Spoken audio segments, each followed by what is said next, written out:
Hello everyone. Welcome है आप सभी लोगों का आपकी अपनी यूट्यूब चैनल एंटायर जॉब्स पे।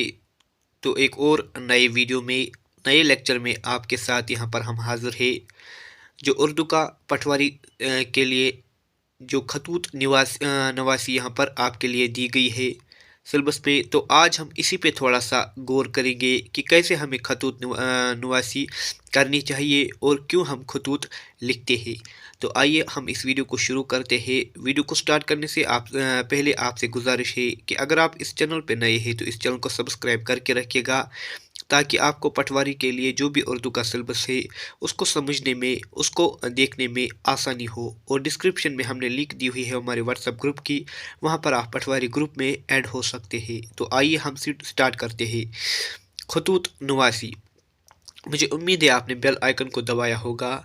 जो ये खतूत नवासी है, इसमें क्या होता है, इसमें ये दिया गया है, ये मसल मशहूर है कि खत से आधी मुलाकात होती है, इसलिए खत इस ढंग से लिखना चाहिए कि पढ़ने वाला ये समझे कि खत लिखने वाले से बात कर रहा हूँ।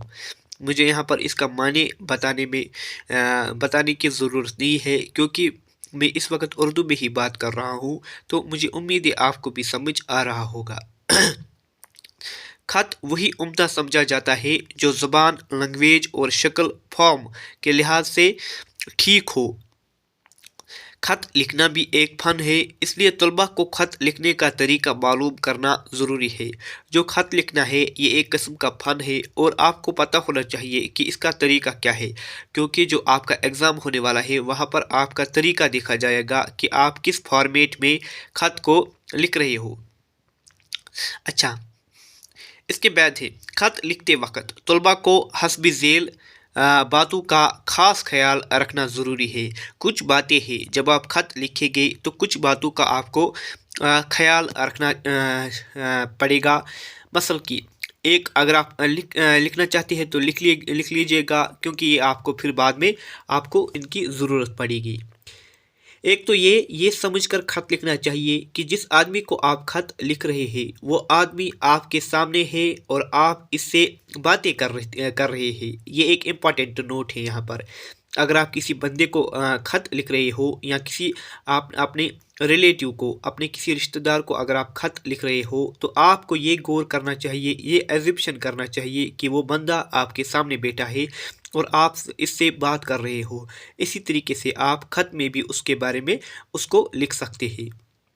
एक तो ये बात। दूसरी बात जो यहाँ पर आपको जान लेनी चाहिए वो ये है, खत लिखते वक्त मकतूब आलिया के मर्तबे को मद्देनज़र रखते हुए इल्काब लिखने चाहिए। यानी कि आपको पता होना चाहिए कि सामने वाला जिससे मैं खत लिख रहा हूँ उसका जो ओहदा है या उसका जो मर्तबा है वो क्या है, उसके हिसाब से आप खत आपको लिखना होगा। अलकाब तवील और पेचीदा नहीं होना चाहिए। जो उसका जो मौजू है, उन्वान है, यानी कि जो वो बंदा है जिसको आप खत लिख रहे हो, उसका जो उसके नाम, यानी उसका जो नाम है या उसका जो मर्तबा है, वो आपको पेचीदा बनाने की ज़रूरत नहीं है, बल्कि एक सिंपल, एक आसान तरीके में आपको लिखना है और टू द पॉइंट लिखना है। ये तो दूसरा पॉइंट हुआ।